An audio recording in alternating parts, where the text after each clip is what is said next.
बहुत बहुत स्वागत है आप सभी का। आज का टॉपिक है भारत का संविधान। जैसा कि आप देख रहे हैं सामने थंबनेल इसका जो आप स्क्रीन पर देख रहे हैं, भारत का संविधान से आज का जो टॉपिक है, अगला टॉपिक है भारत सरकार का महान न्यायवादी यानी कि अटॉर्नी जनरल क्या होता है और कितने अनुच्छेद इससे संबंधित है और विभिन्न इसके कार्य, इसकी मर्यादाएं क्या क्या होती हैं, सारी चीज़ आपको बताऊंगा इस वीडियो के माध्यम से। फ्री पीडीएफ आपको मिल जाएगी मेरे टेलीग्राम चैनल पर, जैसा कि मैं आपको बताता आ रहा हूँ लगातार। कुछ कोशिश कर रहा हूँ आपको सब कुछ फ्री मटेरियल आपको मिले, फ्री वीडियो मिले, किसी भी तरह का कोई पे नहीं करना है, आपको सारी चीज़ें फ्री ही मिलेंगी। समस्या ये है कि वीडियो ना तो शेयर की जा रही है और ना ही आप टेलीग्राम चैनल पर विज़िट कर रहे हैं, बस देख ले रहे हैं और छोड़ दे रहे हैं।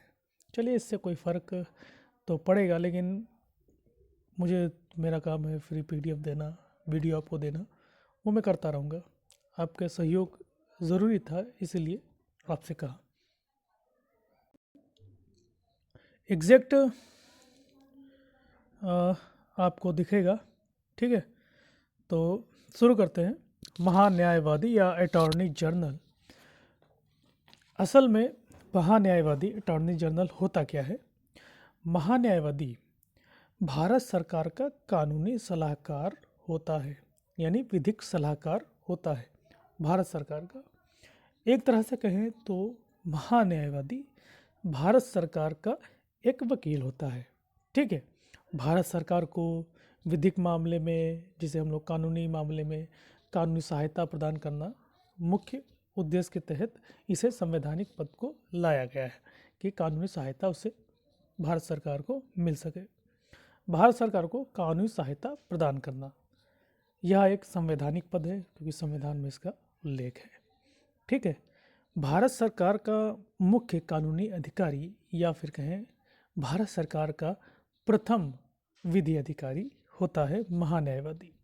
इसका उल्लेख अनुच्छेद 76, याद रखिएगा, अक्सर एग्ज़ाम में पूछा जाता है महान्यायवादी या फिर अटॉर्नी जनरल का, या फिर शॉर्टकट में एजी लिख देगा, का बारे में जिक्र किस अनुच्छेद में है?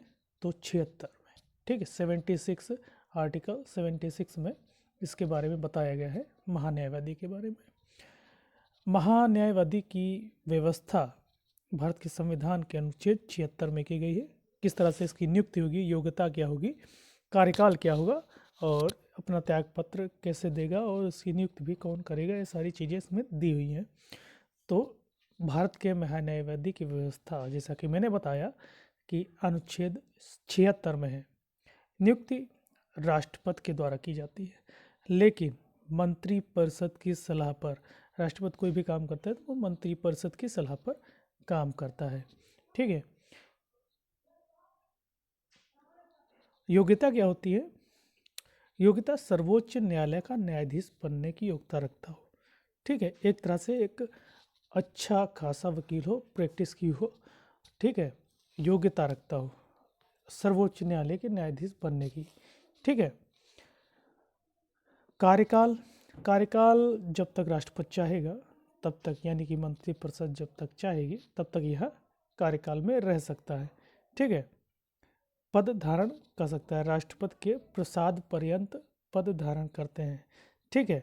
और महान न्यायवादी अपना त्यागपत्र राष्ट्रपति को ही देते हैं, नियुक्त भी राष्ट्रपति करता है और त्यागपत्र भी ये राष्ट्रपति लेता है। इसके लिए किसी प्रकार का विशेष बहुमत संसद में नहीं चाहिए, ठीक है। आगे देखते हैं। वह भारत सरकार का, अब इसके कार्य कर्तव्य देख लेते हैं।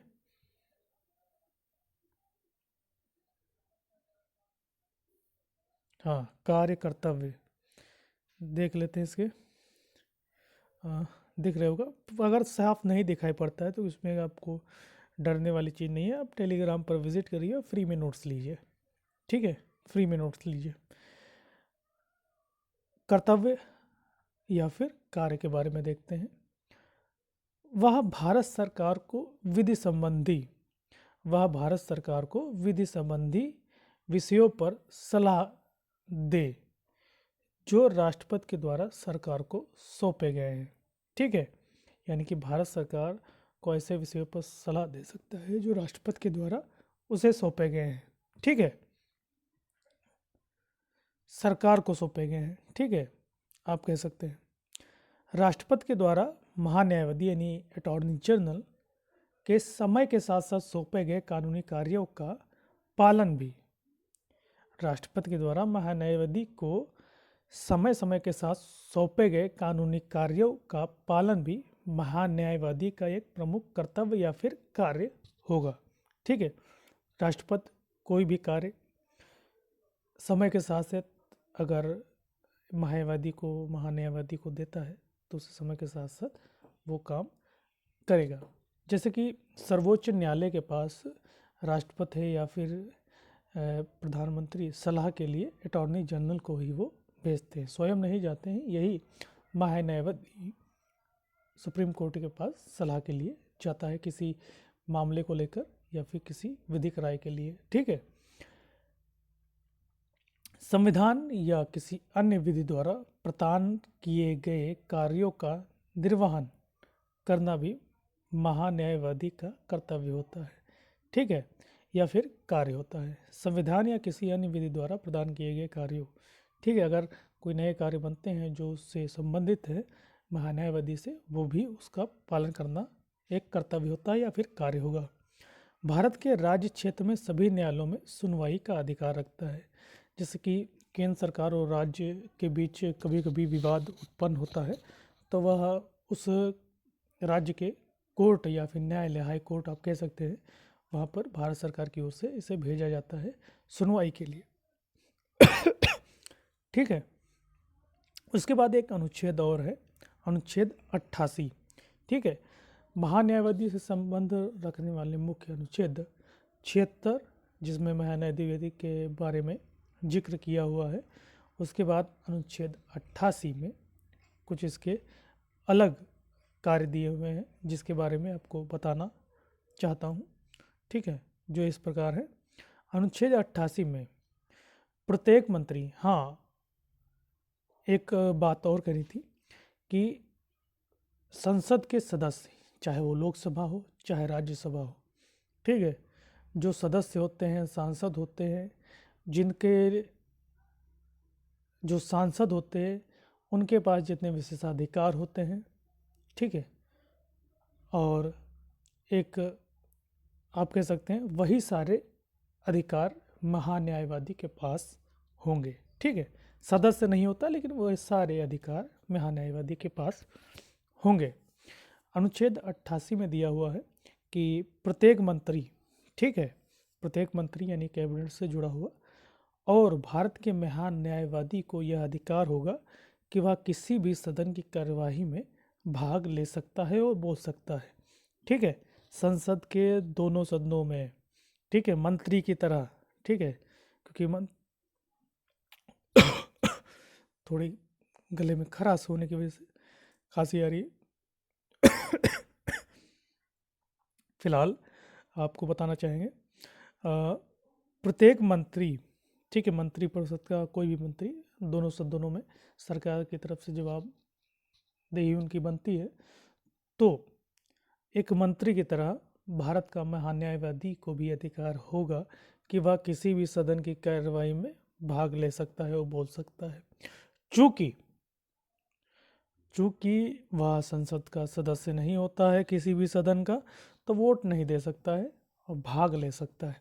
ठीक है, दोनों सदनों की संयुक्त बैठक में भाग ले सकता है, उनमें बोल सकता है, अपना पक्ष सरकार की तरफ वह रख सकता है, लेकिन वोट नहीं दे सकता है, वोट देने का अधिकार नहीं है। उसके बाद दिया हुआ है संसद की किसी भी समिति जिसमें उसका नाम एक सदस्य के रूप में है, भाग ले सकता है, बोल सकता है, लेकिन अगर वोटिंग की बात आती है तो वोट नहीं दे सकता है क्योंकि वह सदन के किसी भी सदन का, संसद के किसी भी सदन का सदस्य नहीं होता है, ठीक है, इसलिए वो वोट नहीं दे सकता है। प्रथम महान्यायवादी MC शीतलवाड थे, ठीक है, MC शीतलवाड, जो 1950 से 1963 तक रहे। वर्तमान में महान्यायवादी के वेणुगोपाल हैं, जिन्हें 2017 से कार्यभार सौंपा गया है, वो अभी तक हैं। लेकिन आपके लिए जो क्वेश्चन है प्लीज़ कमेंट के माध्यम से बताइएगा। वर्तमान में महान्यायवादी हैं, 15वें महान्यायवादी है। के वेणुगोपाल से पहले यानी 14वें भारत के महान्यायवादी कौन थे, प्लीज़ कमेंट के माध्यम से बताइएगा, ठीक है। अगर नहीं बता पाते हैं तो प्लीज़ कमेंट के माध्यम, मुझे नहीं पता है तो मैं आपको कमेंट के माध्यम से ही आपको जवाब दूंगा या फिर अगले वीडियो में आपको जवाब दूंगा। वीडियो के लिए किसी भी, इस चैनल के लिए कोई भी शिकायत हो तो प्लीज़ कमेंट के बॉक्स में रखिएगा, क्योंकि आपकी शिकायतें भी सुनना चाहूँगा, ठीक है। एक होता है सॉलिसिटर जनरल, ठीक है। सॉलिसिटर जनरल क्या होता है कि महान न्यायवादी के सहायता के लिए इसे रखा जाता है। एक अलग तरह का ये पद है जिसे रखा जाता है, इसे इसकी नियुक्ति की जाती है, जो कि राष्ट्रपति के द्वारा ही की जाती है, ठीक है, सहायता के लिए। उसके बाद एक असिस्टेंट सॉलिसिटर जनरल के असिस्टेंट भी होते हैं, असिस्टेंट सॉलिसिटर जनरल जो इनकी सहायता करते हैं, ठीक है। तो एग्ज़ाम में कभी कभी पूछ लेता है, अब कन्फ्यूजन हो जाए सॉलिसिटर क्या होता है। तो सॉलिसिटर महान्यायवादी या अटॉर्नी जनरल की सहायता के लिए इनको नियुक्त किया जाता है, ठीक। सीमाएं मर्यादाएं महान्यायवादी या अटॉर्नी जनरल प्रैक्टिस के समय, किसी कोर्ट में प्रैक्टिस के समय कुछ इनकी सीमाएं होती हैं, मर्यादाएं होती हैं जब ये महान्यायवादी होते हैं, क्योंकि ये सर्वोच्च न्यायालय में एक अधिवक्ता तो होंगे ही और सर्वोच्च न्यायालय के न्यायाधीश बनने की योग्यता रखते हैं। क्या होता है कि सीमाएं और मर्यादाएं होती हैं, इनकी मर्यादाएं किस प्रकार हैं, सीमाएं किस प्रकार हैं, इन पर इनको देख लेते हैं। ज़्यादा कुछ लंबा टॉपिक नहीं है, इसे आप आसानी से समझ लेंगे। दो अनुच्छेद जिसमें महान्यायवादी के बारे में बताया गया है 76, और कुछ अलग अलग कार्य हैं जो अनुच्छेद 88 में बताया गया है, जो संसद के सदन के लिए जो इनके प्रमुख चीज़ें हैं वो बताई गई हैं। और सॉलिसिटर जनरल आपको पता होना बता दिया गया है। फिर इनकी सीमाएं मर्यादाएं क्या होती हैं वो भी बताया गया है। देख लेते हैं। वह भारत सरकार के विरुद्ध सलाह या विश्लेषण नहीं कर सकता, क्योंकि वह भारत की सरकार का एक वकील होता है, इसीलिए जब ये महान्यायवादी बनेगा। जिस मामले में भारत सरकार की ओर पेश होना हो उस पर टिप्पणी नहीं कर सकता, ठीक है, पेश करना हो उस पर सरकार के विरुद्ध कोई भी टिप्पणी नहीं करेगा या फिर विश्लेषण नहीं कर सकता, सलाह नहीं दे सकता, ठीक है। बिना सरकार की अनुमति के वह किसी आपराधिक मामले में किसी व्यक्ति का बचाव भी नहीं कर सकता है, ठीक है। बिना सरकार की अनुमति के वह किसी परिषद या कंपनी के निदेशक का पद भी ग्रहण नहीं कर सकता, ठीक है। ये कुछ सीमाएं मर्यादाएं होती हैं। अब इसका क्विक रिवीजन करते हैं हम लोग। अटॉर्नी जनरल या महान्यायवादी जिसे हम लोग कहते हैं हिंदी में, भारत सरकार का एक वकील होता है। अनुच्छेद 76 में महान्यायवादी की व्यवस्था की गई है, संवैधानिक पद है, नियुक्त राष्ट्रपति के द्वारा, त्यागपत्र भी राष्ट्रपति के द्वारा, कार्यकाल सीमित नहीं है, और योग्यता सर्वोच्च न्यायालय के न्यायाधीश बनने की योग्यता रखता हो। कार्य है विधिक सलाह देना सरकार को, और जब सर्वोच्च न्यायालय में राष्ट्रपति या फिर प्रधानमंत्री को सलाह के लिए जब जाना होता है तो महान्यायवादी या अटॉर्नी जनरल सरकार या राष्ट्रपति की तरफ से सुप्रीम कोर्ट के मुख्य न्यायाधीश से वह सलाह ले सकता है, ठीक है। अगर सुप्रीम कोर्ट चाहे तो सलाह दे सकती है, अगर सलाह देती है तो जरूरी नहीं, बाध्य नहीं है, ना राष्ट्रपति बाध्य है ना प्रधानमंत्री बाध्य है कि वह सलाह ले फिर उसको माने, ठीक है। और सुप्रीम कोर्ट भी बाध्य नहीं है कि वह सलाह दे और उसको वो मनवाए, ठीक है। आगे, हाँ, भारत के राज्य क्षेत्र में सभी न्यायालयों में सुनवाई का अधिकार रहता है, क्योंकि ये भारत का सरकार का वकील रहता है।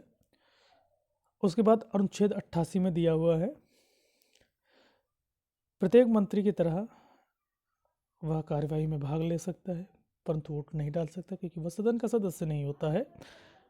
संयुक्त बैठक में जो राष्ट्रपति के द्वारा बुलाई जाती है और दोनों सदनों की, जिसकी अध्यक्षता लोकसभा अध्यक्ष करता है, उसमें वह आ सकता है, बोल सकता है, लेकिन वोट नहीं दे सकता। ठीक है। और संसद के जो सदस्य होते हैं, सांसद सदस्य होते हैं, उन्हीं के समान उसे विशेषाधिकार दिए जाते हैं। ठीक। प्रथम महान्यायवादी एम सी शीतल वाड थे और वर्तमान में महान्यायवादी के वेणुगोपाल हैं, जो उससे पहले थे। जो मैंने क्वेश्चन पूछा है वो आप कमेंट के माध्यम से बताइएगा। उसके बाद सॉलिसिटर जनरल महान्यायवादी की सहायता के लिए नियुक्त किया जाता है।